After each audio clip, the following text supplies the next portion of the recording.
There's a 2004 Silverado somewhere in Montana that just passed 465,000 miles on the odometer. That's 750,000 kilometers. And the transmission? Never been opened, not even once. When the owner posted a picture of the dash on the forum, nobody believed it, called it fake, Photoshop, until he showed up with the truck at the annual collector's meet, and everyone went silent. Because he just proved that you are wasting money, a lot of money. Look, I'm going to be straight with you. Right this second, there are people paying $4,000 to rebuild Silverado transmissions with 150,000 miles. Meanwhile, this guy's rolling with almost 500,000 miles on the original transmission. The difference between him and those people, it's not luck, it's not, he got a good one. It's knowledge. And in the next few minutes, you're going to find out exactly what he did different. And if you've already spent a fortune on transmissions, or you're scared you will, subscribe right now, because I'm going to show you how to never fall into that trap again. The story I'm about to tell today isn't just about a truck. It's about the mistake that 90% of Silverado owners make, and that you're probably making too. Let me tell you how I met this guy. I was on a Silverado forum researching 4L60E transmissions because mine was starting to slip. Everyone talking about how this transmission is weak, can't handle it, how 200,000 miles is already a miracle. Then a post pops up, title 465K miles, original transmission, 0 problems. First comment, lies. Second, fake news. Third, this guy's selling snake oil. But the guy didn't give up, started posting pictures, odometer, VIN number, maintenance history, everything documented since the day he bought the truck used in 2008 with 89,000 miles. And you know what was more disturbing? It wasn't just the transmission, original engine, original differential, suspension with only one shock absorber change. How was this possible? Because while everyone was following the owner's manual advice, this guy was doing exactly the opposite of what GM recommends. And that changed everything I knew about transmissions. The 4L60E transmission has a terrible reputation. Everyone knows it.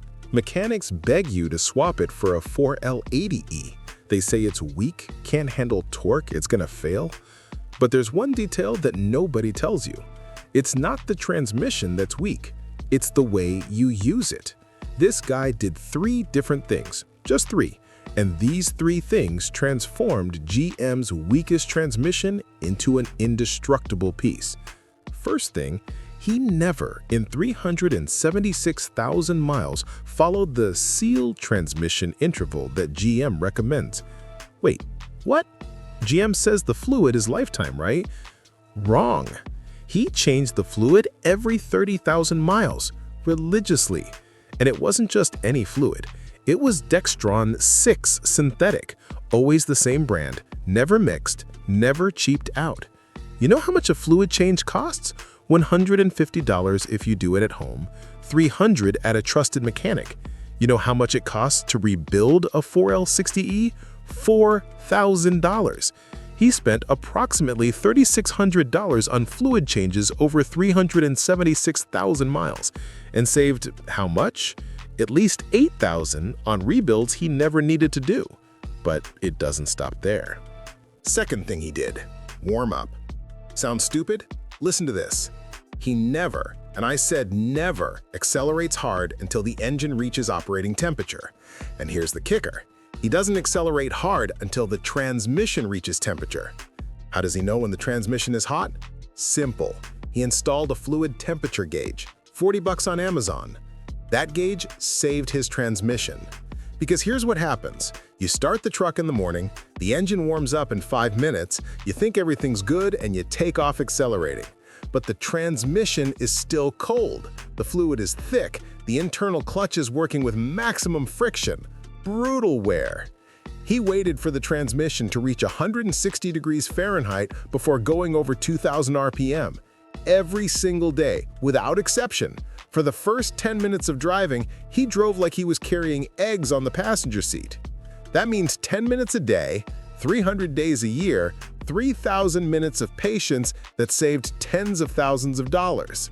But the third thing, This is the one nobody does, and it's the most important. Third thing, he avoided lugging the transmission.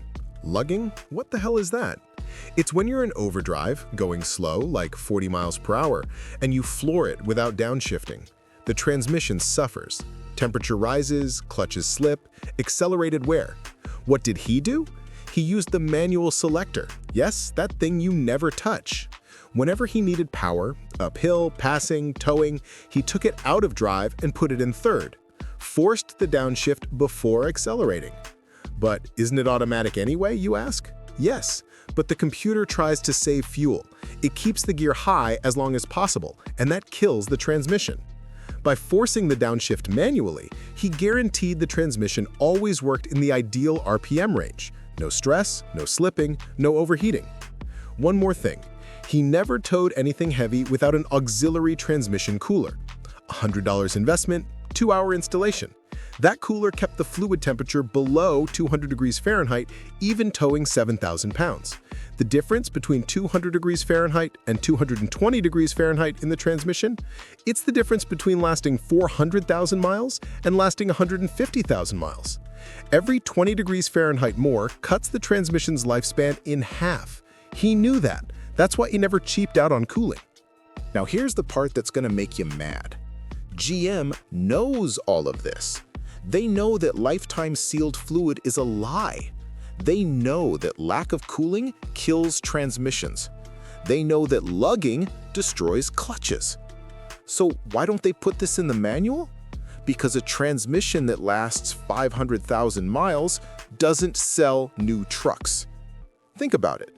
If your 2015 Silverado is still running perfectly in 2035, why would you buy a 2036? Planned obsolescence isn't a conspiracy theory. It's business strategy. They need your transmission to fail, preferably right after the warranty ends. That's why the manual says maintenance free. That's why it doesn't come with a transmission temperature gauge from the factory. That's why the cooler is tiny. But this guy in Montana figured out the game and decided not to play. Result? A 21-year-old truck that's still worth $12,000 and will last another 10 years easy.